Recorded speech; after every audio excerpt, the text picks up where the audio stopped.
Ассаламу алейкум, урматтуу кыргыз элим, ошондой эле Москва шаарына жалпы мекендештер.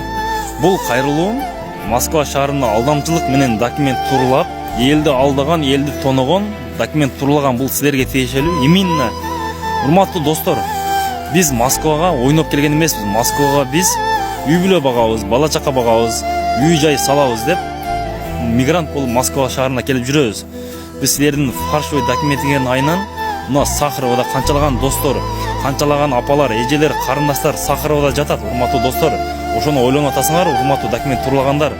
Силердин айыңардан Кыргызстандан бардыгы мигрант болуп, бир үйдөн бир мигрант келет Москвага. Алар үй бүлөсүн бакканы келет. Бул жака силердин фаршовый документиңердин айынан Сахаровада жатабыз деп келген эмес. Урматтуу достор, колуңардан келбейби? Ушу фаршовый документти кылбагыла, силерден сураныч. Аллах Тааладан корккула. Силердин айыңардан бир үй бүлө ач калдык ал жакта.